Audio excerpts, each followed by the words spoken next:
Di dalam bahasa Inggris atau bahasa-bahasa orang yang rusak kita bisa menjelaskan ada perkataan FM. Tahu FM? Apa bahasa Inggrisnya FM itu? Hah? Ada yang tahu bahasa Inggris FM? Hah? Ada yang tahu tidak? Ada yang tahu tidak? Bahasa-bahasa orang kafir ketika ingin mengajarkan lawan jenis yang berhubungan itu dengan perkataan FM. Sehingga Yahudi ingin merusak otak manusia, terutama anak kecil, dibikinkan yang namanya game Mobile Legends.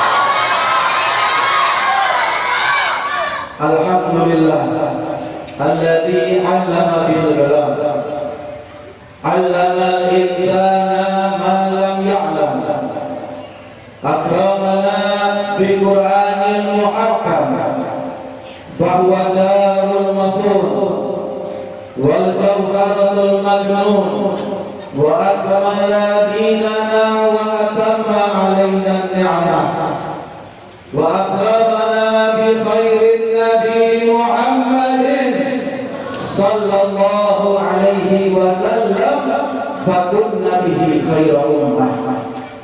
اللهم صل على سيدنا محمد طب القلوب ودوائها وعافية الأبدان وشفائها ونور الأبصار وضيائها وقض الأرواح وإليها وعلى آله وصحبه وسلم والحمد لله رب العالمين. Pada malam hari yang mulia ini kita dikumpulkan Allah Subhanahu wa taala bersama orang-orang yang mulia di tempat yang mulia, di tempat yang pasti Allah Subhanahu wa taala cucurkan rahmat dan karunia beserta pengampunannya. Di sini ada para ustaz, para kiai, para habaib yang mungkin Al-Fajir tidak dapat menyebutkan nama mereka satu persatu, namun tidak mengurangi rasa ta'zim, rasa hormat Al-Fajir kepada mereka semua.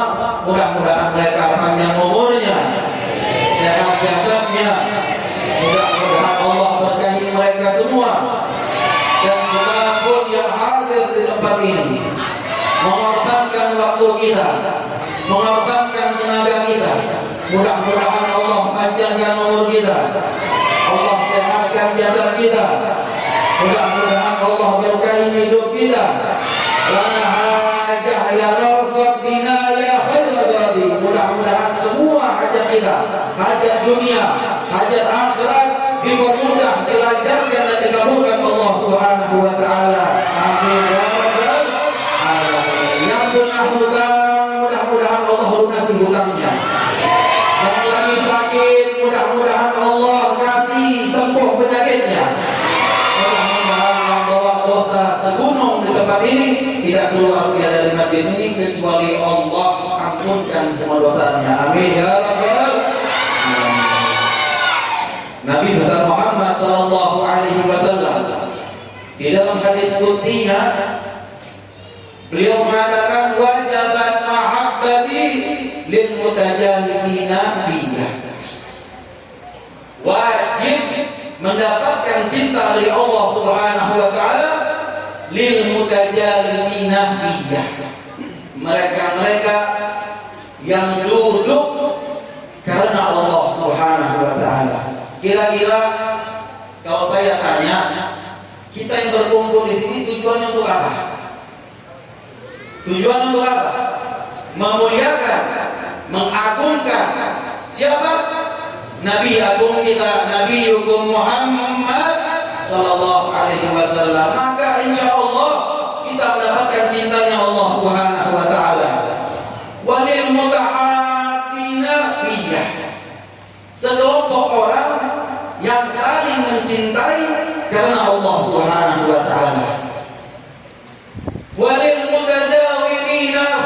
Nabawiyah, sekelompok orang yang saling berziarah karena Allah Subhanahu wa taala.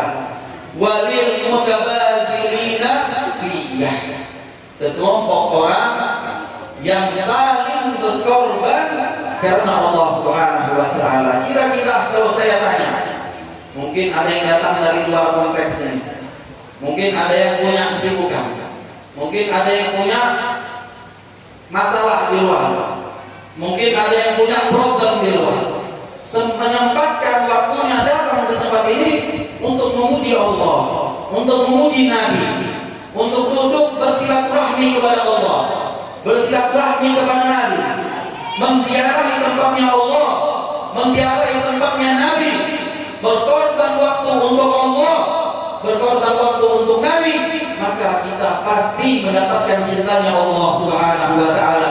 Barang siapa yang mendapatkan cintanya Allah di dunia, maka kelak di hari kiamat dia mendapatkan cintanya Allah dengan mendapatkan syafaat Nabi Muhammad sallallahu alaihi wasallam. Amin ya rabbal alamin.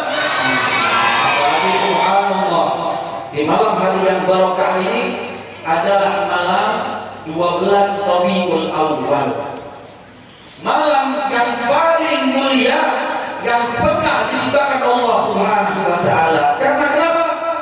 Karena di malam ini 12 Rabiul Awal itu adalah kelahiran makhluk yang paling mulia, makhluk yang paling agung, yaitu Nabi Muhammad sallallahu alaihi wasallam. Namun para hadirin, berapa banyak di antara kita yang mungkin bukan malam ini saja menghadiri maulid. 1 bulan penuh maulid di mana-mana. 1 bulan penuh perawi hadrah membacakan maulid di mana-mana. 1 bulan penuh mungkin ada yang tidak pernah melewatkan 1 malam pun menghadiri maulid. Tapi perlu kita ketahui, apa sih inti dari maulid? Apakah hanya membaca hadrah? Apakah hanya memukul hadrah? Apakah hanya duduk di dalam masjid? Tidak, bukan itu dari inti perayaan maulid. Kenapa diadakan maulid? Kenapa diadakan tempat seperti ini? Salah satunya agar ketika kita pulang ke rumah, kita bawa nama Nabi besar Muhammad ke rumah kita. Sallallahu alaihi wasallam. Agar kenapa? Agar rumah kita dipenuhi dengan Nabi Muhammad sallallahu alaihi wasallam. Sallallahu alaihi wasallam. Dalilnya dari mana, Ben? Dalilnya di dalam Sahih Bukhari. Pernah diceritakan bahwasanya ketika ada salah satu orang Ansor, ketika duduk sama Nabi, otaknya itu seperti berpikiran hal-hal selain Nabi. Dia lihat orang kafir, orang di luar dari agama Islam, pulang ke rumahnya bawa makanan, pulang ke rumahnya bawa kambing, pulang ke rumahnya bawa bekal. Sehingga di pikirannya bahwasanya kalau saya duduk sama Nabi terus, saya tidak akan membawa bekal ke rumah. Akhirnya Nabi mengatakan kepada kaum Ansor, "Faya ma'asyarul Ansor, amma ta'rifun?" Wahai kaum Ansor, apakah kalian tidak tahu? Apakah kalian tidak sadar berapa banyak orang kafir pulang ke rumahnya bawa kambing, pulang ke rumahnya bawa bekal, pulang ke rumahnya bawa makanan, pulang ke rumahnya bawa harta, wa antum tarji'una ila buyutikum bi Rasulillah sallallahu alaihi wasallam. Akan tetapi, apakah kalian tidak puas ketika kalian pulang ke rumahmu, kalian bawa nama Rasulullah sallallahu alaihi wasallam, sallallahu alaihi Rasulillah. Namun pertanyaannya, bagaimana cara membawa nama Rasulullah ke rumah kita? Cukup hanya satu hal saja. Apa itu? Jadikan apa yang diterapkan dan diajarkan Nabi besar Muhammad sallallahu alaihi wasallam pedoman dalam hidupmu. Salah satunya apa? Salah satunya dikatakan Anas bin Malik. Sayyidina Anas bin Malik ini adalah salah satu sahabat yang paling lama menjadi khodam atau pembantu Nabi besar Muhammad sallallahu alaihi wasallam. Apa kata Anas bin Malik? Khadamtu Nabi sallallahu alaihi wasallam asyrafini. Saya menjadi orang yang berkhidmat sama Nabi selama 10 tahun. Di dalam riwayat yang lain dijelaskan Anas bin Malik 12 tahun berkhidmat sama Nabi.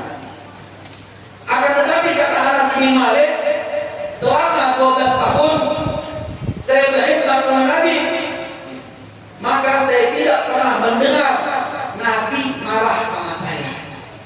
Saya tidak pernah mendengar Nabi mengucapkan hal-hal yang tidak baik. Saya tidak pernah mendengar bahkan Nabi mengucapkan apapun selain daripada hal-hal yang baik untuk umat masyarakat, khususnya umat Nabi besar Muhammad sallallahu alaihi wasallam. Sampai pernah diceritakan bahwasanya ketika Sayyidina Anas bin Malik yang masih kecil, dia bermain diperintahkan oleh Rasulullah, wahai Anas, boleh tidak kamu belikan saya kurma? Anak kecil yang baru mungkin berumur 15 tahun. Sayyidina Anas bin Malik ketika dia masih kecil, diajak oleh orang tuanya menghadap sama Nabi, diberikan sama Nabi Anas bin Malik untuk berkhidmat sama Nabi besar Muhammad sallallahu alaihi wasallam. Itu orang tua yang baik. Ibu yang baik adalah ibu yang rela anaknya dekat sama para ulama. Contoh dari siapa? Ibunya Sayyidina Anas bin Malik. Ketika Sayyidina Anas bin Malik berumur 10 tahun, dia bawa Anas bin Malik ke rumah Nabi besar Muhammad sallallahu alaihi wasallam. Ibunya Anas bin Malik berkata, wahai Nabi, saya serahkan anak saya Anas untuk berkhidmat sama kamu, wahai Nabi besar Muhammad sallallahu alaihi wasallam. Ketika Sayyidina Anas bin Malik diperintahkan Nabi, wahai Anas, tolong berikan saya kurma. Keluar Sayyidina Anas bin Malik. Di perjalanan, namanya anak kecil, Bu. Anak kecil umur 15 tahun. Kira-kira anak-anak kecil sekarang hobi yang lain. Kalau kita dulu yang saya ingat, umur saya 10 tahun, hobi saya main bola. Kalau nggak main bola, main petak umpet. Atau nggak main apa namanya? Boya-boyaan. Kalau anak-anak sekarang mungkin mainnya berbeda lagi karena perkembangan zaman. Dulu saya hobi yang main layangan itu. Tahu layangan? Itu hobi saya dulu masih kecil. Kalau anak-anak sekarang subhanallah taghayyarat azmina. Semakin perubahan zaman yang sekarang ini merusak daripada otak-otak manusia, otak-otak anak kecil terutama. Apa yang dilakukan mereka anak kecil yang sekarang dimainkan di media sosial? Kita dulu masih kecil nggak kenal yang namanya TikTok, nggak kenal yang namanya Instagram, nggak kenal yang namanya media sosial, nggak ada HP dulu zaman dahulu, nggak ada. Saya baru kenal HP ketika saya ingin belajar ke Hadron pada saat tersebut. Di pondok saya nggak punya HP dulu di Indonesia. Saya 5 tahun mondok di Darul Tauhid Malang, saya nggak pernah kenal HP. Selama saya SMP saya tidak pernah diberikan orang tua saya HP, karena dulu bukan zamannya. Tapi ketika saya berangkat ke Hadramut, umur saya sekarang 27 tahun. Ketika saya berangkat ke Hadramut, umur saya ketika itu mungkin 16 tahun. Saya berangkat ke Hadramut, baru orang tua saya bekalkan saya HP. Tujuannya bukan saya untuk main, bukan. Tujuan orang tua saya untuk mengabarkan atau ada kabar ketika di perjalanan. Sampai di pondok HP saya diambil sama guru saya. Tapi anak-anak zaman sekarang apa yang dilakukan? Bangun tidur, buka TikTok.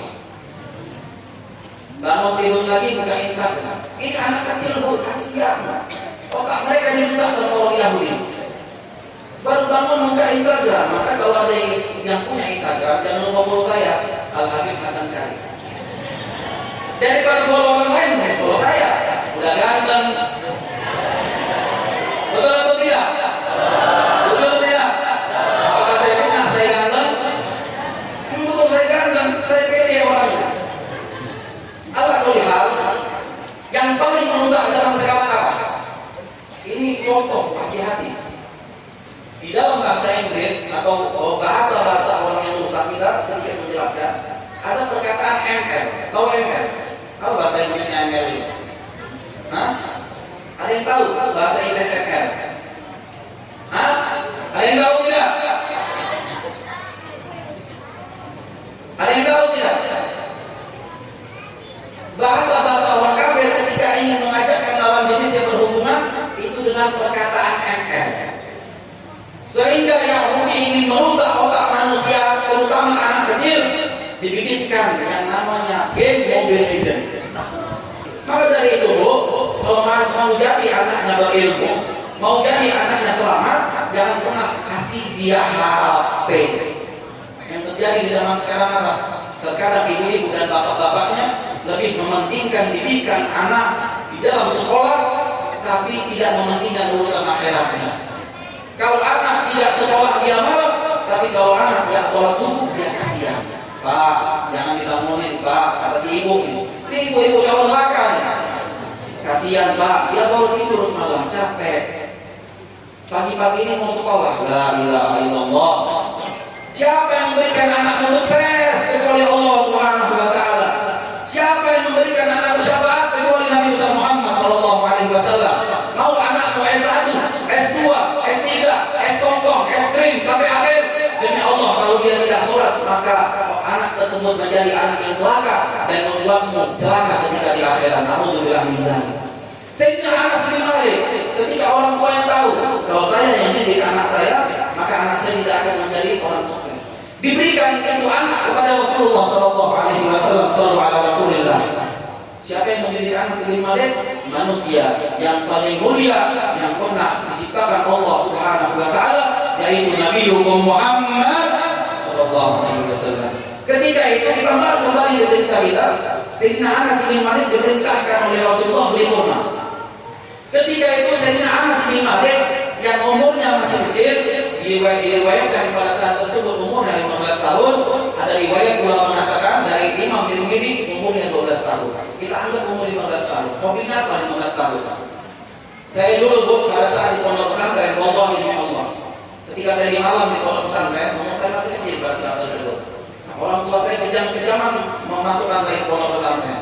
Saya nggak kenal yang namanya main dan segala macam. Dari kecil saya dididik, alhamdulillah dengan agama sampai dikirimkan saya ke pondok pesantren. Saya nangis Bu, wallahi. Yang saya nangis bukannya pisah dari orang tua pada saat tersebut. Yang saya nangis apa? Ya Allah, nggak bisa main layangan lagi. Ya Allah, nggak bisa main kelereng lagi. Itu yang saya nangiskan Bu. Sampai-sampai demi Allah ketika saya di pondok pesantren awal-awal dipisah saja. Ya orang ganteng ini menceritakan sedikit. Jadi ketika saya awal-awal pondok pesantren, yang saya nangis bukan kisah sama orang tua saya. Saya dulu ketika saya di Malang, ya, saya diantar sama ayah saya dan ibu saya. Ketika saya masuk ke pondok, saya pikir, sudah pulang sudah, saya betah di sini. Orang tua saya nangis Bu. Tapi ketika saya lagi duduk di masjid pondok saya lihat orang main layangan. Ya Allah, nggak bisa main layangan lagi. Nangis saya Bu. Anak kecil. Kalau sekarang nangis saya kenapa? Kalau buntu. Kalau nggak punya duit saya nangis sekarang. Ala kulli hal saya Anas bin Malik ketika melihat temannya yang sedang bermain pada saat tersebut, dia ikut main sama teman-temannya sehingga melupakan apa yang diperintahkan Nabi Muhammad Shallallahu Alaihi Wasallam. Lupa sudah kalau anak kecil main lupa. Makanya didikan kita sebagai orang tua. Kalau kita lihat anak kita main atau kalau kita lihat anak kita nakal, jangan langsung diomelin, langsung dimarahin. Didik dengan cara didikan Nabi Muhammad Shallallahu Alaihi Wasallam. Ditunggu sama Nabi berjam-jam, sejam, 1 jam, 2 jam, 3 jam, nggak balik-balik ini anak itu balik. Apa yang dilakukan Nabi? Nabi keluar sendiri untuk memberi kurmanya. Nggak ngomel Nabi itu. Nabi nggak pernah ngomel. Keluar Nabi ingin memberi kurmanya sendiri. Ketika di perjalanan dia lihat Sayyidina Anas bin Malik yang ketika itu masih kecil sedang bermain, lupa apa yang diperintahkan sama Rasulullah Sallallahu Alaihi Wasallam. Ketika itu Nabi nggak ngomel. Coba kalau kita disuruh sama emak kita, seumpama, nah belikan garam itu warung, lupa balik dia apain? Piang ini bungol segala macam, sudah keluar kebun binatang. Kira-kira betul atau tidak? Jujur berarti emaknya gitu. Apa yang dilakukan sama Rasulullah? Ini adalah didikan bagi sang anak. Rasulullah juga ikut main. Sampai-sampai dikisahkan itu mata Sayyidina Anas bin Malik ditutup sama Nabi Muhammad Sallallahu Alaihi Wasallam. Namun Sayyidina Anas bin Malik tahu bahwa yang menutup matanya adalah Rasulullah. Sehingga itu Sayyidina Anas bin Malik pura-pura, siapa ini yang menutup mata saya? Siapa ini yang menutup mata saya? Itu mata ditutup sama orang yang paling mulia, Nabi Muhammad Sallallahu Alaihi Wasallam. Lalu ketika ditutup, siapa yang ditutup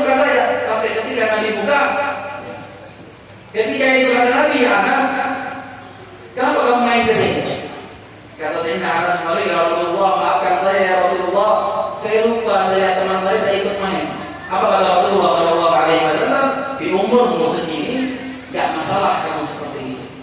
Subhanallah, nggak marah Rasulullah.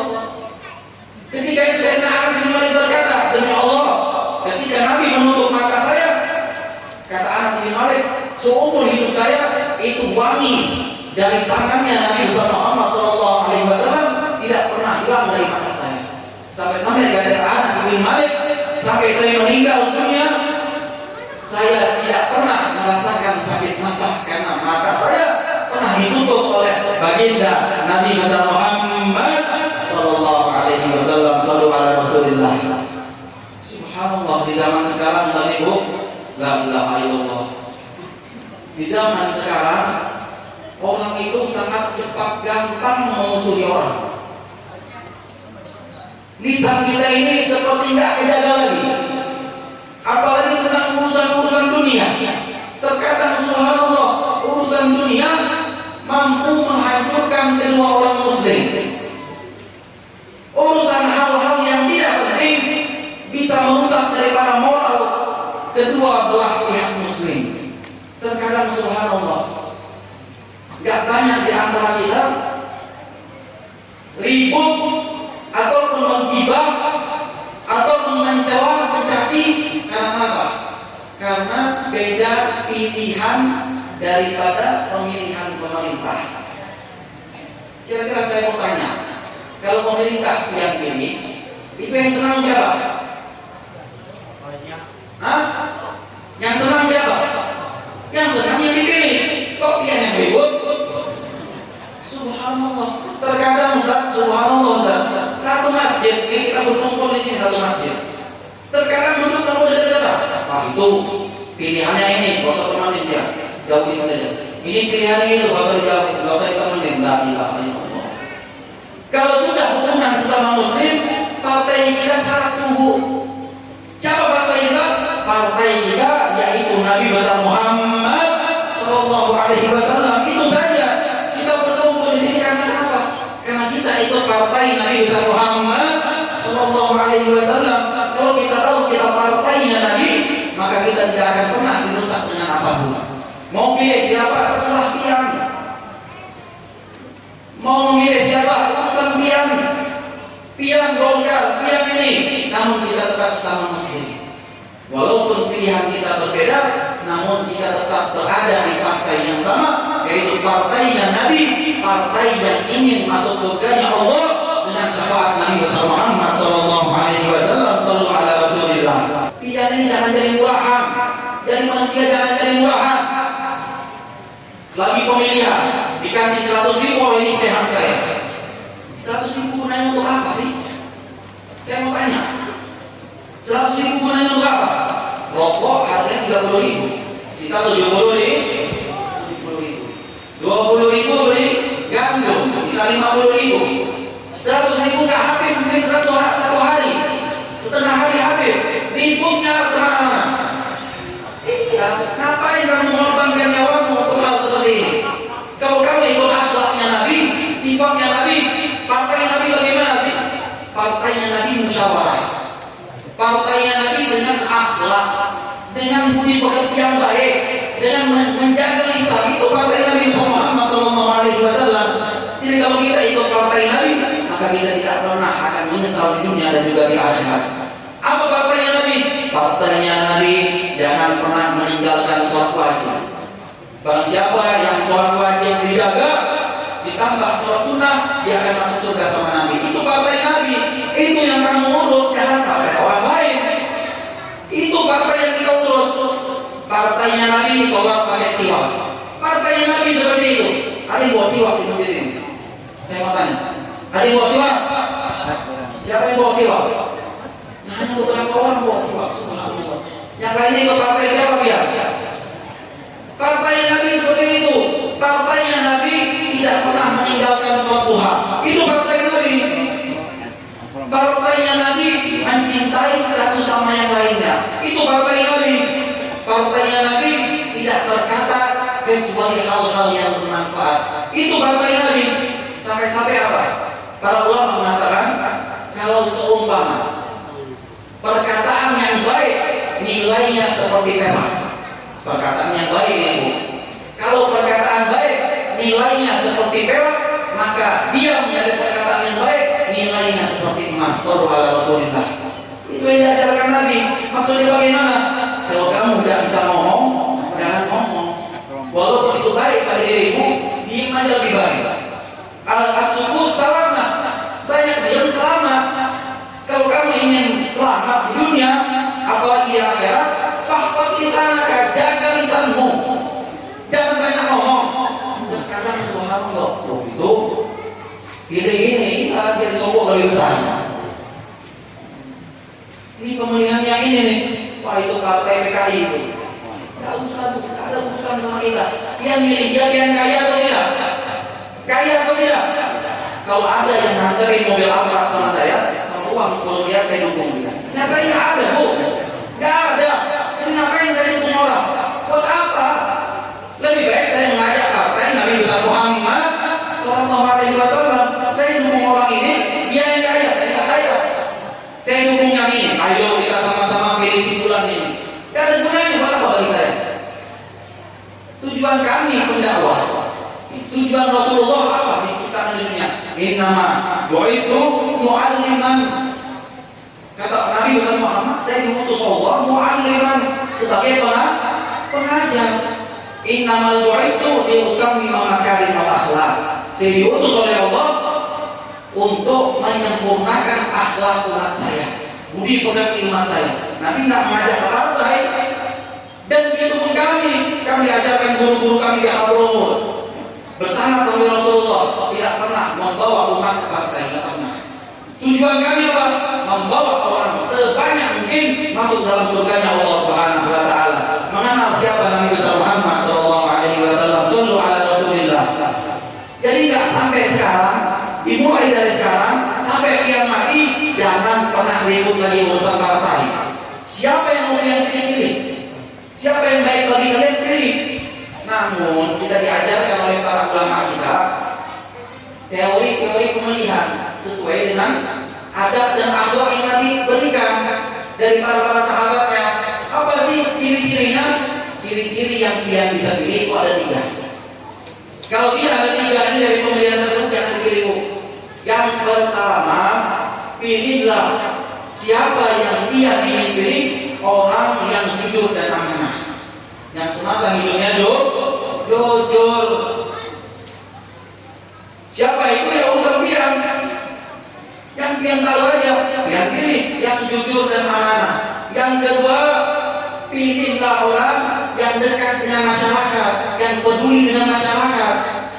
Ada apa-apa turun tangan, tanpa memerintahkan orang dia yang turun tangan. Kalau ada masalah sama orang dibantu, itu yang dipilih, Bu. Sehingga minimal kalau dia korupsi, minimal ada jasadnya, ada pengorbanannya, ada manfaatnya. Terkadang subhanallah pilihan kita ini hanya dengan harga 150.000. Rokok sempurna 2 bungkus, nasi bungkus 3 bungkus isinya sama telur. Harga dirimu dibeli sama 150.000, jangan mau, Bu. Nabi mengajarkan kepada kita, jaga harga diri kita, jangan mau dibeli dengan apapun. Apalagi tentang perkara pembelian. Pilihlah sesuai dengan hatimu, jangan terima uangnya. Uang yang engkau terima itu adalah uang haram. Karena Nabi melaknat, Allah melaknat orang yang menyokok dan orang yang disokok itu dilaknat oleh Allah Subhanahu wa taala. Jadi kalau kamu terima uang itu untuk niat mengambil uangnya agar memilih dia, kamu dilaknat oleh Allah Subhanahu wa taala. Kira-kira mau tidak dilaknat karena uang 150.000? Mau atau tidak? Murahan banget loh. 150.000, dia minta sama lu kasih. Karena repot. Minta kepada Allah, Tuhanmu Maha Kaya. Bu, Tuhanmu Maha Kaya. Sebaik-baik minta kepada Allah Subhanahu wa taala. Jangan mau diberi harga dirimu hanya dengan 150.000. Jangan mau diberi harga dirimu. Jangan mau. Pilih sesuai dengan apa yang dipilih sama para sahabat dahulu. Apa yang dilakukan para sahabat dulu? Yang ketiga. Apa yang dipilih para sahabat? Yang dipilih para sahabat ketika memimpin umat muslim apa? Dari dua tadi, yang ketiga adalah orang yang paling dekat dengan siapa? Nabi besar Muhammad Shallallahu Alaihi Wasallam. Itu dari para sahabat. Ketika Rasulullah meninggal, para sahabat musyawarah, siapa yang dipilih? Sayyidina Abu Bakar Siddiq, Khalifah Rasulullah Shallallahu Alaihi Wasallam, orang yang paling dekat dengan Nabi besar Muhammad Shallallahu Alaihi Wasallam. Sayyidina Abu Bakar meninggal, siapa yang dipilih? Sayyidina Umar bin Khattab, sahabat yang paling dekat dengan Rasulullah Shallallahu Alaihi Wasallam. Sayyidina Umar meninggal, siapa yang dipilih? Sayyidina Utsman bin Affan, sahabat yang paling dekat dengan Rasulullah Shallallahu Alaihi Wasallam. Sayyidina Utsman bin Affan meninggal, siapa yang dipilih para sahabat? Sayyidina Ali bin Abi Thalib. Berarti kita pun harus demikian pula. Kalau kita ingin tahu siapa yang patut kita pilih, lihatlah orang tersebut cinta atau tidak dengan majelis ilmu, cinta atau tidak dengan para ulama. Jangan cintanya nanti dekat-dekat pemilihan. Lihat dari sebelumnya, Bu. Oh, ini orang kalau ada majelis dia turun tangan, nyumbang makanan, nyumbang apapun. Ada acara-acara dia ikut bantu dan sebagainya. Pilih orang seperti itu. Terkadang subhanallah banyak penjilat. Kalau sudah dekat-dekat pemilihan banyak penjilat. Kenapa? Oh, ini kalau datang ke ustaz ini masyarakatnya banyak. Akhirnya apa? Dekat-dekat pemilihan baru datang. Gak usah dipilih orang seperti itu. Karena orang yang munafik, maka kepemimpinannya akan menjadi munafik. Kalau mau lihat contoh siapa yang patut kamu pilih, pilihlah orang yang dari sebelum dia ini mencalonkan dirinya, dia dekat sama para ulama, dekat sama majelis ilmu, dekat sama Nabi besar Muhammad Shallallahu Alaihi Wasallam. Yang terakhir, siapa sih yang patut kita pilih? Yang patut kita pilih adalah orang yang betul-betul mencalonkan dirinya untuk apa? Untuk kemaslahatan umat Nabi besar Muhammad Shallallahu Alaihi Wasallam. Sayyidina Umar bin Khattab, ketika Sayyidina Abu Bakar As-Siddiq memerintahkan para sahabatnya, Sayyidina Abu Bakar As-Siddiq pada saat tersebut lagi dalam keadaan sakit. Kata Sayyidina Abu Bakar, "Tafakkasyawartu alaikum." Musyawarahkan dari kalian semua untuk menggantikan saya, kata Sayyidina Abu Bakar As-Siddiq. Di situ ada Sayyidina Umar, di situ ada Sayyidina Abdurrahman bin Auf, sahabat-sahabat yang dekat sama Nabi. Di situ ada mantunya Nabi, Sayyidina Ali bin Abi Thalib. Ketika mereka keluar dari tempat Sayyidina Abu Bakar, mereka ingin bermusyawarah siapa yang pantas bagi mereka semua. Ketika itu Sayyidina Umar bilang apa? Kalian saja yang musyawarah. Saya nggak pantas untuk menjadi khalifah Rasulullah Shallallahu Alaihi Wasallam. Nggak pantas, Bu. Jadi maksudnya apa? Dia tidak menginginkan jabatan tersebut. Dia tidak terobsesi jabatan tersebut, kecuali kalau sudah datang dari haknya Allah, datang dari Nabi Muhammad Shallallahu Alaihi Wasallam, baru mereka turun tangan dengan hal tersebut. Lalu apa yang dilakukan Sayyidina Abu Bakar? Ya Umar, kalau kamu mau melihat saya meninggal dalam keadaan tenang, maka kamu yang pegang jabatan ini. Yang tunjuk siapa? Yang tunjuk sahabat Nabi yang paling mulia, Sayyidina Abu Bakar As-Siddiq. Yang berarti perintah Sayyidina Abu Bakar itu adalah perintah Nabi besar Muhammad Shallallahu Alaihi Wasallam. Jadi kalau kita lihat orang-orang yang pura-pura terobsesi karena tujuan tertentu, maka jangan pilih orang tersebut. Maka kalau kita demikian, kita tahu bahwasanya siapa yang kita pilih, maka kita akan menjadi umat yang paling barokah. Karena apa?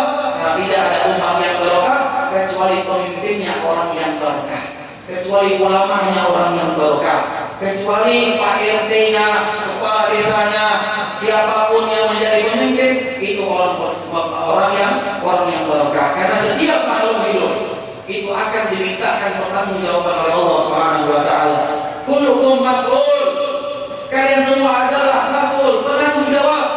Maka sebaik-baik penanggung jawab adalah orang yang paling dekat dengan Nabi Muhammad Shallallahu Alaihi Wasallam. Maka dari itu, Pak, kalau kita sudah tahu partainya Nabi, apa yang dilakukan sama Nabi, apa yang diajarkan sama Nabi, insya Allah RT sini, komplek ini akan dihindarkan oleh Allah daripada permusuhan partai. Kalau tidak percaya sama saya, percayalah sama Nabi. Karena saya tidak akan berkata kecuali itu dari Nabi Muhammad SAW. Yang saya katakan tadi itu bersumber dari para sahabat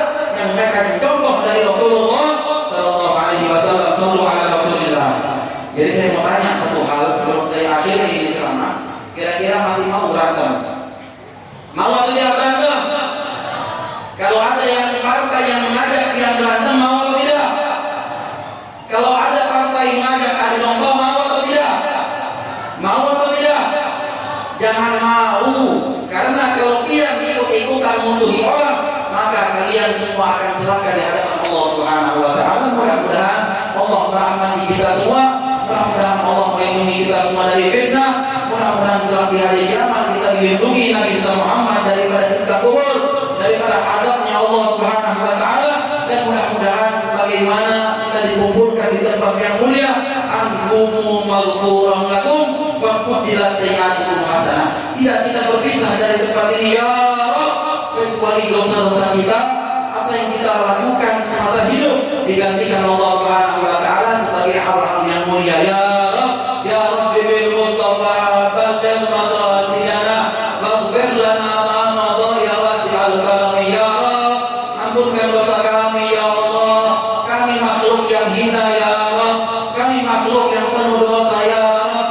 Berapa banyak lisan kami menyakiti sesama muslim ya Rabb, berapa banyak lisan kami ngejek sesama muslim ya Rabb, berapa banyak lisan kami memfitnah sesama muslim ya Rabb. Maka di tempat yang mulia ini, di dalam hari kelahiran Nabi Muhammad sallallahu alaihi wasallam, jaga lisan kami ya Rabb, sehingga kelak di hari kiamat kami bisa memanggil Nabi Muhammad sallallahu alaihi wasallam. Berapa banyak dosa yang sering kami lakukan ya Rabb, mata kami diperuntukkan untuk memandang hal yang mulia, kami pandang untuk melihat hal-hal yang berdosa, melihat hal-hal yang tidak pantas yang harus dilihat.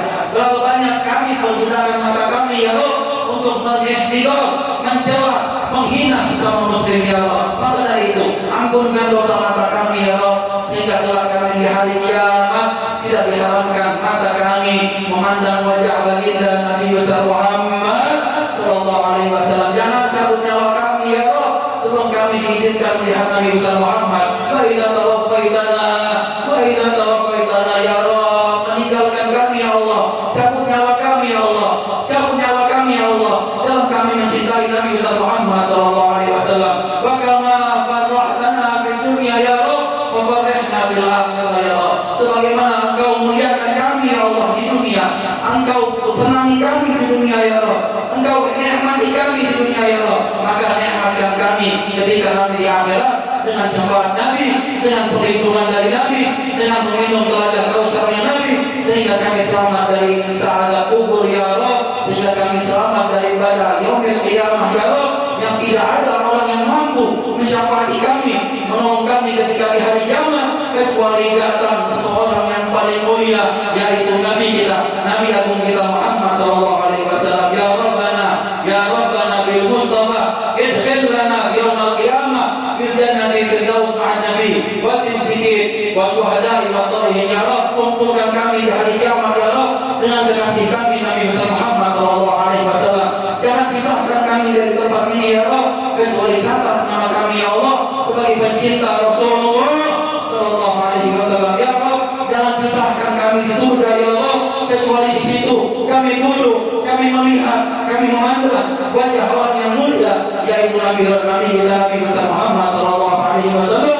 Wa sallallahu Muhammadin wa ala alihi wa sahbihi wasallam. Walhamdulillahirabbil alamin. Wa lakum minkum. Wassalamualaikum warahmatullahi wabarakatuh.